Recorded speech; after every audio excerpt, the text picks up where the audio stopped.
नमस्कार. आज आपण एका खास बौद्ध जातक कथेतून प्रवास करणार आहोत. ही गोष्ट आहे एका राजकुमाराची आणि एका तपस्व्याची, ज्यांची वर्षानुवर्षांची कठोर साधना मोहाच्या एका क्षणामुळे कशी पणाला लागते ते आपण पाहणार आहोत. हा प्रश्नच या कथेचा गाभा आहे. जेव्हा शिस्त आणि इच्छा एकमेकांसमोर उभ्या ठाकतात तेव्हा काय होतं? चला तर मग बघूया इच्छाशक्ती आणि संयम यांच्यातल्या या लढाईत नेमकं काय घडतं आणि आपल्याला काय शिकायला मिळतं. पण थांबा, ही कथा थेट सुरू करण्याआधी हे समजून घेऊया की ही कथा मुळात का सांगितली गेली. तर ही गोष्ट एका अशा भिक्षूला सल्ला देण्यासाठी आहे जो आपल्या मार्गावरून, आपल्या व्रतांपासून काहीसा विचलित झाला होता. म्हणजे बघा, ही काही फक्त ऐकून सोडून देण्यासारखी गोष्ट नाहीये. हे एक प्रकारचं आध्यात्मिक मार्गदर्शन आहे.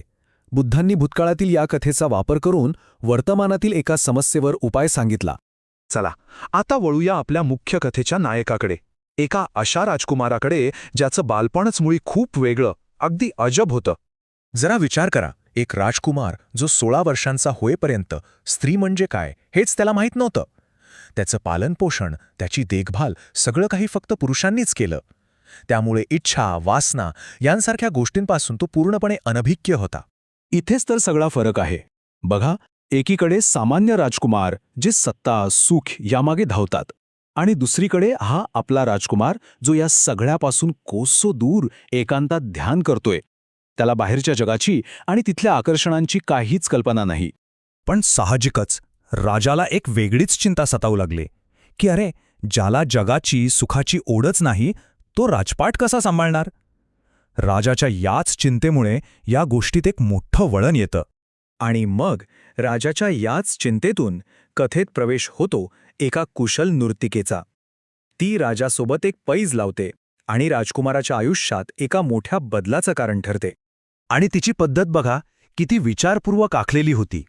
एकदम थेट नाही, हळूहळू, टप्प्याटप्प्याने.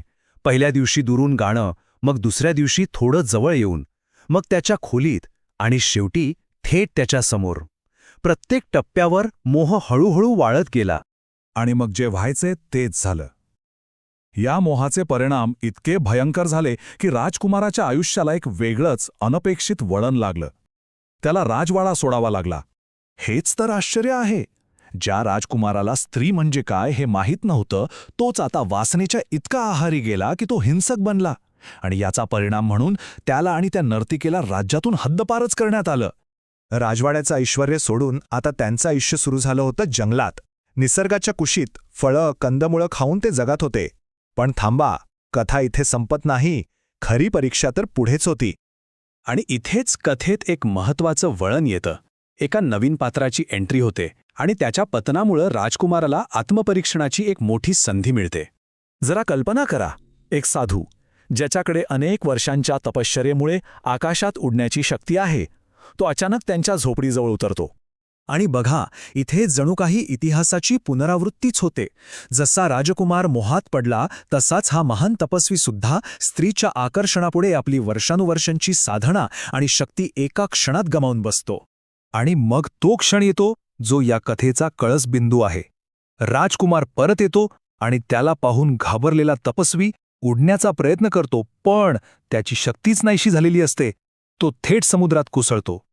हे शब्द राजकुमार त्या तपस्व्याला उद्देशून बोलतो, आणि या क्षणी त्याला जणू स्वतःच्याच चुकांचा आरसा समोर दिसतो.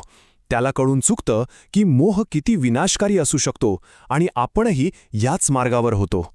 आता एक गोष्ट लक्षात घ्यायला हवी. हा जो दृष्टिकोन आहे तो त्या प्राचीन कथेचा आहे. त्या काळातील शिकवणुकीनुसार स्त्रियांना मोहाचं प्रतीक मानलं जायचं, जे साधकांना मार्गावरून विचलित करू शकतात. ही शिकवण त्या विशिष्ट काळातील सामाजिक विचारसरणी दाखवते. पण ही घटना फक्त पश्चात्ताप करून थांबत नाही. उलट यातूनच राजकुमाराला स्वतःच्या मुक्तीचा मार्ग सापडतो. कसा? चला बघूया. म्हणजे बघा, राजकुमाराच्या त्या शब्दांनी फक्त त्यालाच नाही तर त्या तपस्व्यालाही जागं केलं. त्याच्या चुकीची जाणीव होताच त्याची शक्ती परत आली आणि तो पुन्हा आकाशात उडून गेला. सत्याच्या एका क्षणाने त्याला मुक्त केलं. आणि इथेच खरा बदल घडतो. दुसऱ्याच्या पतनातून प्रेरणा घेऊन राजकुमार एक मोठा निर्णय घेतो. तो त्या स्त्रीला परत मानवी वस्तीत सोडून येतो, जगाचा त्याग करतो आणि स्वतः तपस्वी बनतो.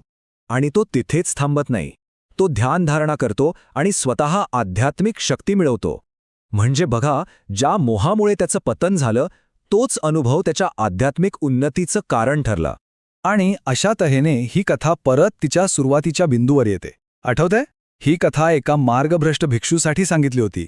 जसा राजकुमार स्वतःच्या चुकांमधून शिकून मार्गावर आला, तशीच प्रेरणा त्या भिक्षूलाही मिळाली. आणि शेवटी ही कथा आपल्याला एका गहन प्रश्नावर विचार करायला लावते.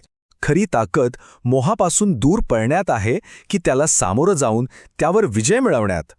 याचं उत्तर कदाचित सोपं नाही आणि ते प्रत्येकाच्या स्वतःच्या प्रवासावर अवलंबून असेल.